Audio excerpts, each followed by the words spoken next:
Let me take you on a field trip to Georgia, US. On a hill in Elbert County, there is a granite monument called the Georgia Guidestones. Built in 1980, the monument is veiled in mystery. It was commissioned by a man who used the pseudonym R.C. Christian. He paid a handsome price, but insisted on remaining anonymous. The monument consists of 4 massive standing stones, 1 slab stone at the top, carried by a pillar stone, plus 1 explanatory stone. 2 things are captivating. First of all, the monument is an astronomical clock and calendar, focused on the sun, the moon, the equinoxes and the solstices. A hole was drilled in one of the stones, through which one can see the North Star. Secondly, the stones contain text, information about the future Earth and the era of reason. It is written in 8 modern languages. The shorter message is inscribed all around the top stone in 4 ancient languages: Babylonian, Classical Greek, Sanskrit, and Ancient Egyptian. This is the message. Maintain humanity under 500 million in perpetual balance with nature. Guide reproduction wisely, improving fitness and diversity. Unite humanity with a living new language. Rule passion, faith, tradition, and all things with tempered reason. Protect people and nations with fair laws and just courts. Let all nations rule internally, resolving external disputes in a world court. Avoid petty laws and useless officials. Balance personal rights with social duties. Prize truth, beauty, love, seeking harmony with the infinite. Be not a cancer on the earth. Leave room for nature. Leave room for nature. In short, population control, the annihilation of a large part of the population, specific reproduction through eugenics, 1 language, 1 world court, social duties over personal rights, reason over passion, prize truth, whose truth, and nature over the human race, the cancer of the earth. And not to forget what they call the age of reason, not the age of love, or the age of compassion, or the age of abundance for all.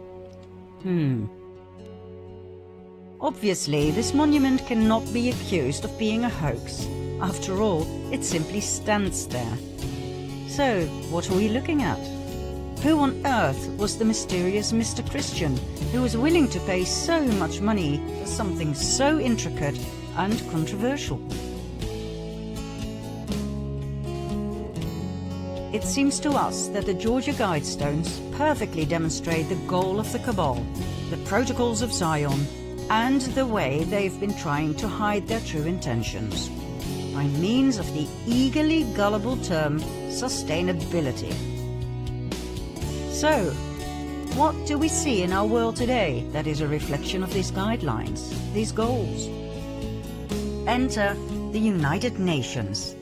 Believed by the majority of the people to be a wonderful institution, the UN was founded right after World War II in October 1945. Officially, the UN was set up to maintain worldwide peace and security and to develop relations and cooperation among nations.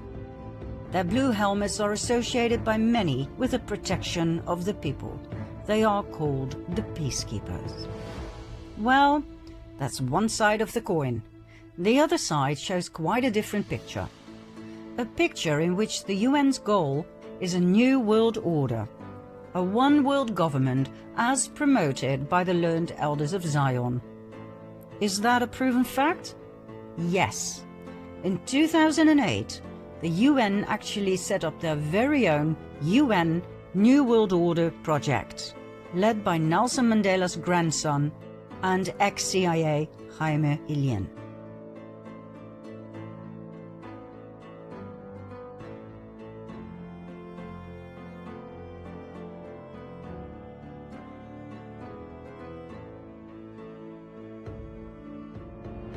According to highly influential people like the presidents Bush Sr. and Bush Jr. and Gorbachev, the New World Order must be founded on the principle of collective security. And that is precisely where the UN comes in. The UN Blue Helmets can lawfully intervene whenever the UN believes a country is a danger to collective security. They can lawfully send an army and attack that country, like they did in the Korean War in 1950 and again in the Persian Gulf in 1990. Or they can lawfully send military missions to a country like in Sierra Leone from 1999 till 2006. The UN Army comprises of 70,000 soldiers from various countries. Is this a good thing or a bad thing? Well, let's put it this way. Assuming that the intent was good, the outcome was often bad. Terrible, as a matter of fact, even shockingly horrific. Now we understand that many people will have a very hard time realizing that organizations such as the UN and its WHO are not the benign entities they claim to be. We understand the level of cognitive dissonance, of denial that we may trigger. But it is imperative to realize that both the UN and the WHO are cabal machines to the core. They hide behind a facade of beauty, but make no mistake, behind their mask, these entities are monsters. So, in order to deal with the myth of the peacekeepers, here are some facts that everybody needs to know.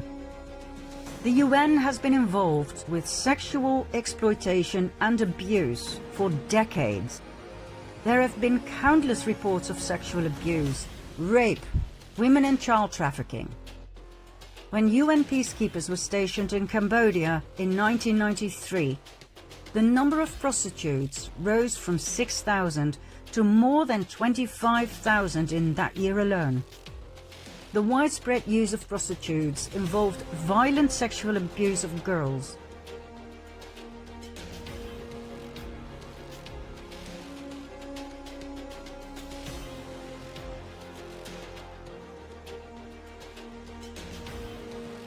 The UN response was threefold.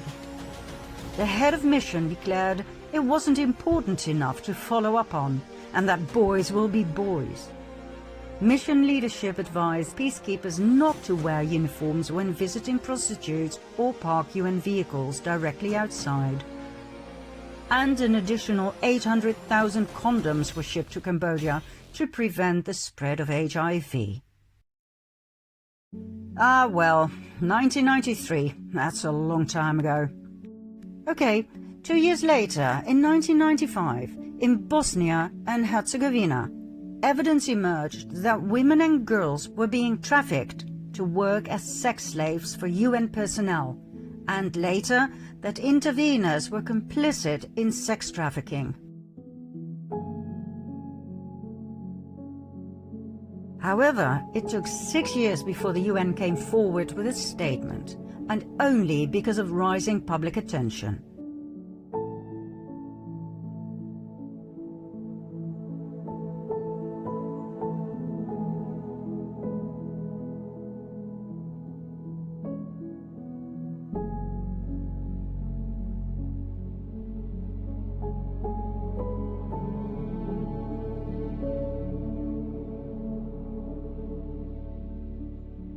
The official investigation into this matter reported an obvious reluctance by the UN to recognize the involvement of peacekeepers in trafficking.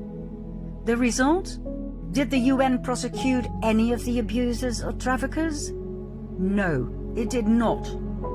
It rewrote the definition of trafficking, making it less severe a crime under international law, and failed to provide adequate victim protection. Shortly thereafter, independent consultants raised the alarm that UN and NGO staff were abusing and exploiting local women and girls in refugee camps in Guinea, Liberia and Sierra Leone. According to an Oyos investigation in 2001, Sexual exploitation and abuse was most common. Examples? The sexual relationship between a UN civilian staff member and a 17-year-old refugee in exchange for school fees. The violent rape of girls by NGO staff. The rape of boys by Blue Helmets in Sierra Leone. The exchange of sex for food provided by NGO staff. And the refusal of international staff to take responsibility for children fathered with local women. From opportunistic sexual abuse, transactional sex, and networked sexual exploitation to planned sadistic attacks. 2015, Central African Republic. 2 girls aged 14 and 18 were gang raped by armed MINUSCA peacekeepers near their base. The 18-year-old had asked for some food. The 14-year-old had simply walked by. Same year, same country. Homeless and starving boys aged 8 to 15 were repeatedly raped by 26 UN peacekeepers.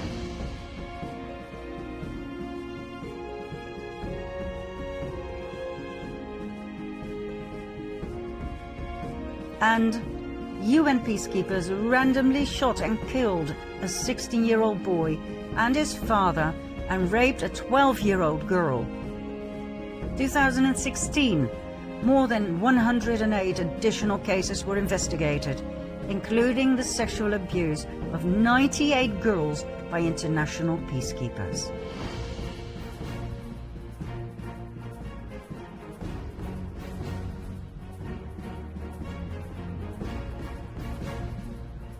The list of sexual exploitation and abuse is endless.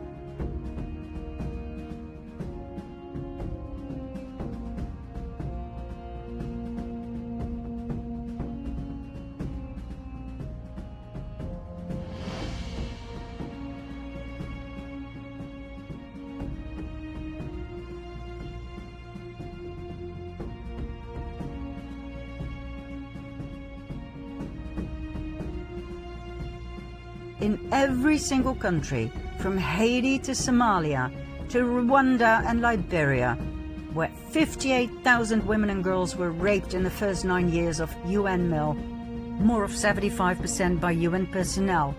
From East Timor to Sarajevo, Bosnia, where Italian peacekeepers ran child prostitution rings from their barracks, the Blue Helmets left a trail of abuse and trauma. As one of the official reports so strikingly put it, many parts of the world where the UN was present were descending into chaos, if not hell, and arguably with the assistance of the UN. There were plenty of investigations, but hardly any of the perpetrators who admitted to their crimes were prosecuted. Let that sink in. Even recently, the UN was once again connected with child trafficking and child abuse, when Canadian UN mogul Peter Dalgleish was caught in the act abusing 2 young boys in Nepal. He was sentenced to 9 years in prison. Up until his arrest in 2019, Dalgleish had been presented as a saint, a protector of children. He was country representative for UN Habitat in Afghanistan. He truly was into children. He even set up Street Kids International to help homeless children. What a saint. What a great loss to our children. Oh, and the UN have more on their slate. Remember the war in former Yugoslavia from 1992 till 95? In July 95, the UN failed to protect the so-called safe area in the enclave of Srebrenica. Instead of protecting the Bosnian people who had fled there, the UN Dutch bat turned away. There was nothing they could do. They too had been betrayed at the highest level.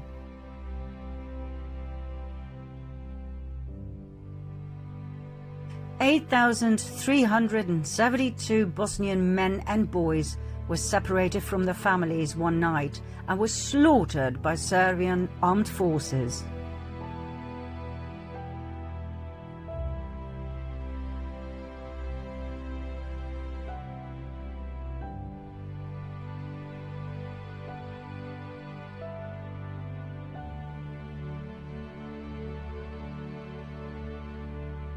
More than 100,000 people were massacred in this useless war, mostly Bosnians.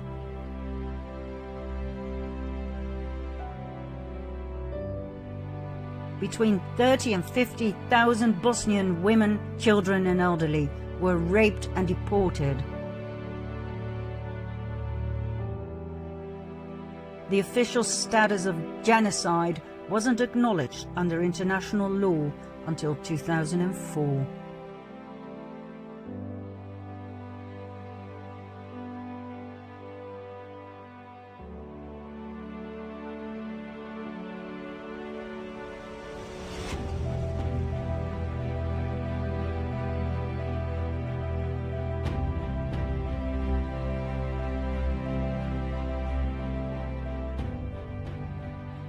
Back to the official mission of the UN, to turn this world into a better place. This is highlighted by the Club of Rome, a group of 100 powerful men and women set up in 1968 by, among others, David Rockefeller at his private estate near Rome.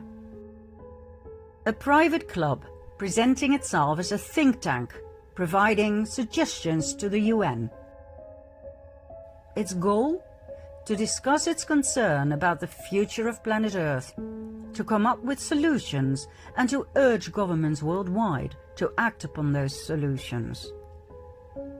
In 1972, The Limits to Growth was published, the Club of Rome's first paper on the problems of humanity, followed by the First Global Revolution in 1991, in which humanity was outed as the root problem of all the misery in the world. In need of a common enemy against whom we can unite, we have decided that pollution, global warming, water shortages, famine, etc. are perfect. These are threats we need to confront together. But we should not fall into the trap of mistaking symptoms for causes. All these dangers are caused by human intervention in natural processes, and it is only through changed attitudes and behavior that they can be overcome. The real enemy is humanity itself. This, my friends, was the foundation of everything that was about to unfold. Humanity as the cause of all problems. The UN was delighted by the Club of Rome. It had founded the World Commission on Environment and Development in 1983, and the parallels with the conclusions of the First Global Revolution research paper were obvious. From now on, sustainability was the Cabal's magic word.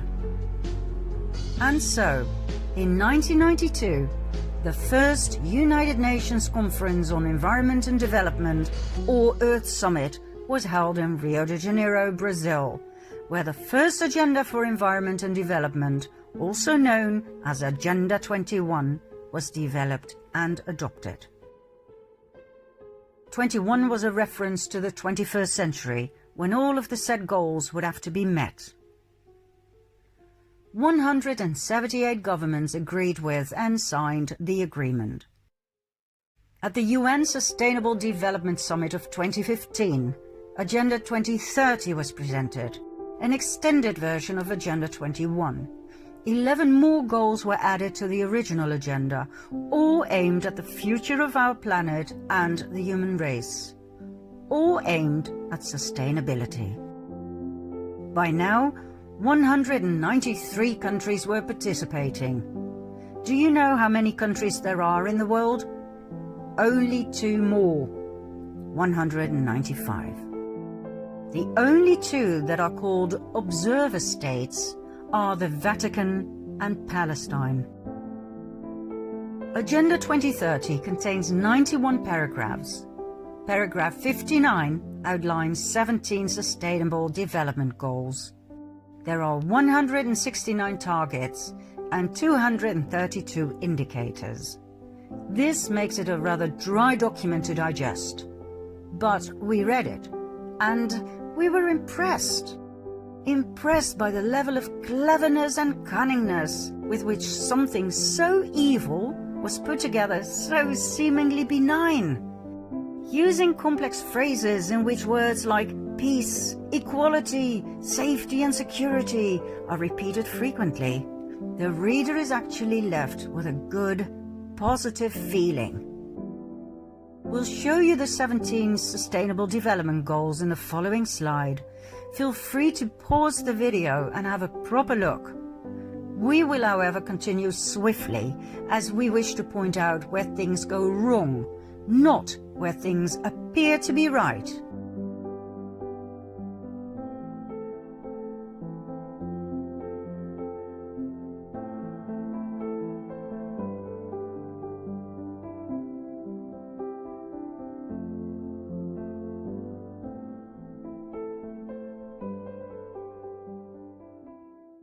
Let's face it, these goals are not feasible. The Club of Rome and the UN can use as many beautiful words as they can come up with, but how on earth are they going to accomplish these 17 goals? By asking you and me to pay more tax? Think about it. Number 1, end poverty in all its forms everywhere. Really? How? The word sustainable is used 10 times. Why? To throw fairy dust into our eyes so that we don't see? So that we will willingly pay more tax? And more tax? And more? So that the world will be saved from us, the cancer of the earth? There is nothing sound about these 17 goals. There is no logic. Take goal number 7. Ensure access to affordable, reliable, sustainable and modern energy for all. How? Are they finally giving the oppressed free 0-point energy of Nikola Tesla to the people? Really? The real reason why these goals were put together is to come to the conclusion that they can never be achieved as long as all the participating countries in the world and all their governments have to communicate with each other. That too much time, too much money is lost due to endless meetings. I'll bet you that the next step will be the announcement that the 17 Sustainable Development Goals can only be reached with a one world government. The countries will have to give up their sovereignty in order to save the world. Mark my words.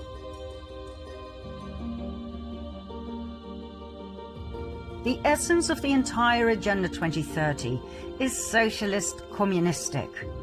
It describes equal distribution of goods and money, which sounds great, but which in fact means that the rich countries are to share their wealth with the poor countries. These poor countries are generally run by highly corrupted usurpers, dictators, such as Kenyatta of Kenya and Obiang of Papua New Guinea, or Xi Jinping of China. Are they going to share their wealth, their blood money, with their people? That sounds like a wonderful idea to get rid of poverty once and for all. Everybody would be rich in a split second. Let's take all the money from these corrupted governments, add to it the immense wealth of the Rothschilds, the Rockefellers, both the British and the Dutch royal families, and of course the Vatican. Let's redistribute that wealth among the world population. My, what a marvelous idea to end poverty once and for all. Well, no. The people will share with the people.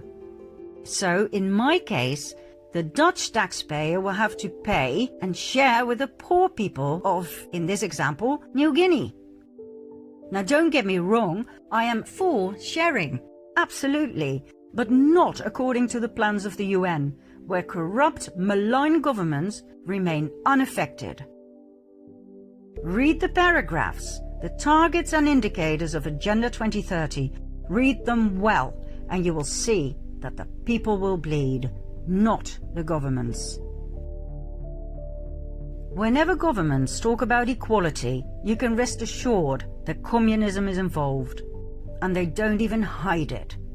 Top globalists such as former NATO chief Javier Solana, a socialist, openly celebrate the plan as the next great leap forward.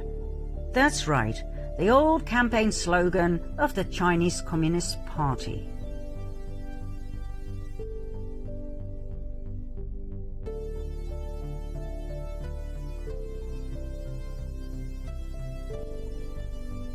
And isn't it odd that straight away just about every country in the world decided to participate and work together?